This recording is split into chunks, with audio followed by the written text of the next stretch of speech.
themselves at homicide. David Fincher's Se7en isn't just a thriller. It's not just a crime movie, it's a psychological descent into something darker, something that sticks with you long after the credits roll. Nearly 3 decades later, people still whisper that line, "What's in the box?" But here's the truth most viewers don't realize. Se7en is built for the rewatch. The first time, you're following the murders. The second time, you're watching the clues. The third time, you're watching Fincher manipulate you frame by frame. This film is packed with hidden symbolism, subtle foreshadowing, color psychology, numerical patterns, religious allegory, and blink and you miss it details that completely rewire how you see the story. And the craziest part?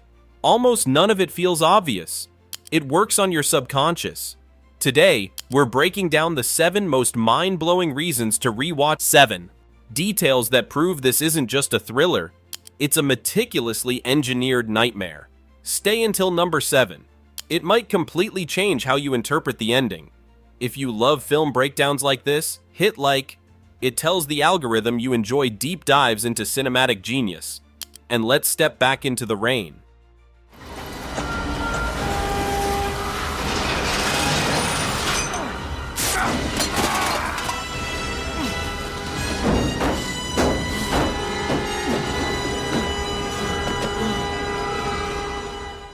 Number 1. The constant rain. Divine judgment or cleansing? Let's start with the atmosphere. The rain in Se7en isn't just mood, it's storytelling. Notice something. It rains almost non-stop during the murders. The city feels suffocating, polluted, rotting. The rain pours like it's trying to wash something away. Biblically, rain often symbolizes cleansing. Think Noah's flood. Judgment, reset, purification. John Doe believes he is cleansing society of sin, and the city is literally drowning while he carries out his mission. But here's the twist. On the 7th day, when the plan reaches completion, the rain stops. The sun comes out. Clear skies. Bright desert. So what does that mean? Is God finished judging? Is the cleansing complete? Or is it something even darker? Is it approval? Fincher never answers it. He doesn't need to. The weather mirrors the killer's arc. It shifts when the plan is fulfilled.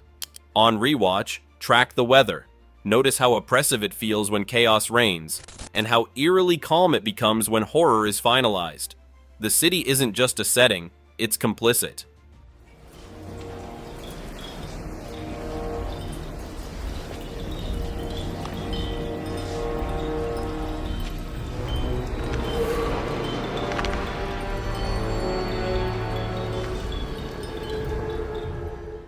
Number 2.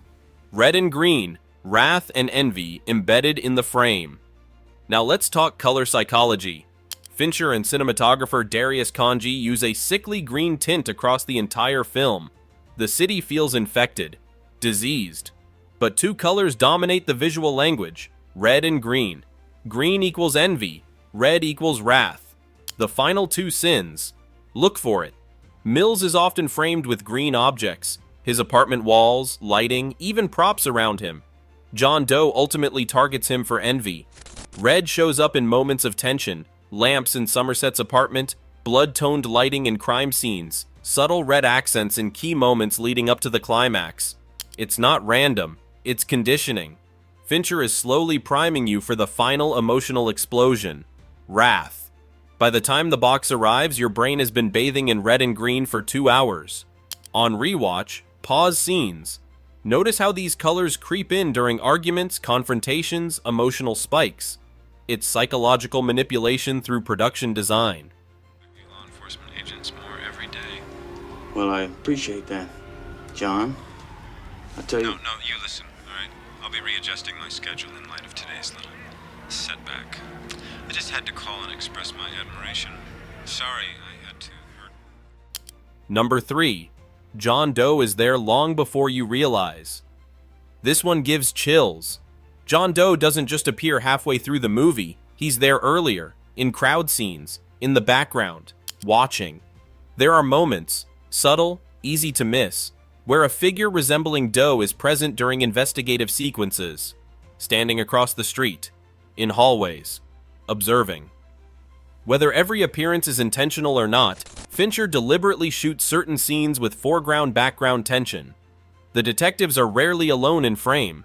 It creates a feeling that they're being watched. And then think about the photography evidence revealed later. John Doe has been documenting them. He isn't reacting to the investigation, he's orchestrating it. On Rewatch, focus on background figures. The movie feels less like a detective story, and more like two men slowly realizing they're already inside someone else's design. That inevitability? That's what makes it terrifying. Where you going? Going in. No, wait. Wait. Talking about fucking shot at us. Can't go in. No, we can't. We need a warrant, Cause. We Bill. got probable cause. Come on. Think about it. We got Think. probable cause. How did we get here? Number 4. The obsession with the number 7. The title itself is stylized, 7.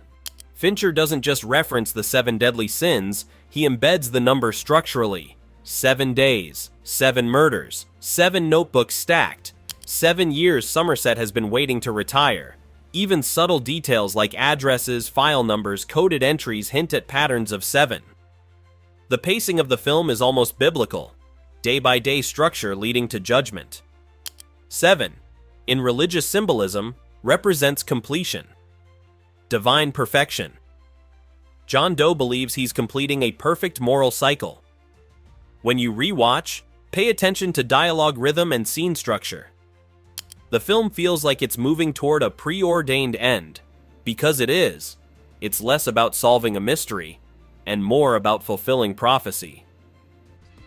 Gluttony, greed, pride, sloth, wrath, lust, and envy. Dick! You wanna come take a look at this?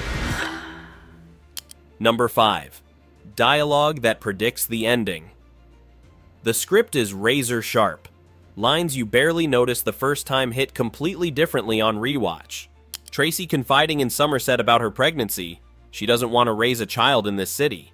That conversation isn't filler. It's emotional groundwork for devastation.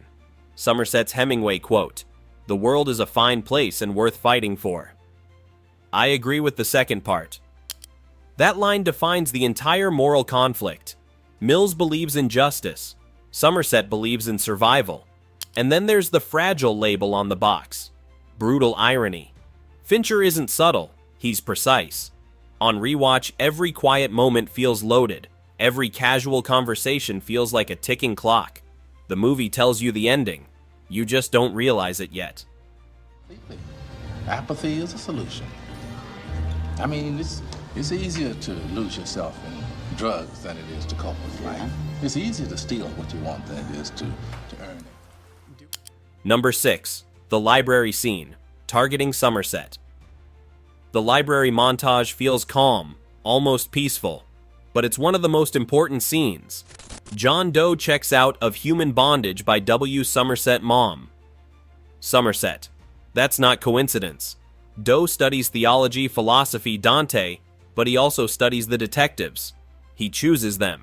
He engineers the confrontation. Somerset represents intellectual detachment. Mills represents emotional volatility. Doe needs both to complete his design. The ending only works if Mills snaps, and the intellectual chess match only works if Somerset understands. On rewatch, the library list isn't just research, it's strategy. Number 7. The final 7-minute descent.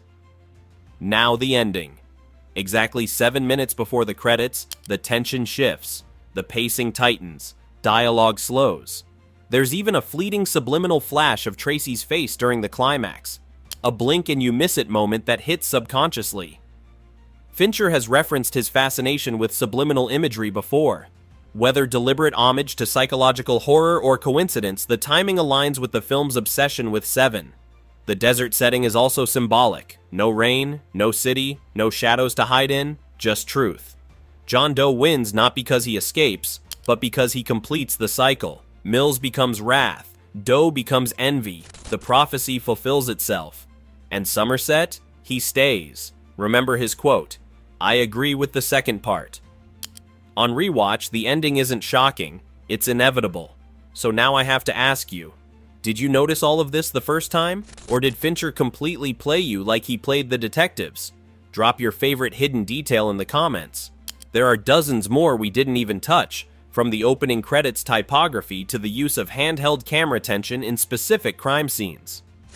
If you want more breakdowns like this, Zodiac, Fight Club, psychological thrillers, hidden symbolism deep dives, hit subscribe and turn on notifications. Because in Fincher's world, nothing is accidental. And the next time you hear rain outside, you might think about Se7en. See you in the darkness.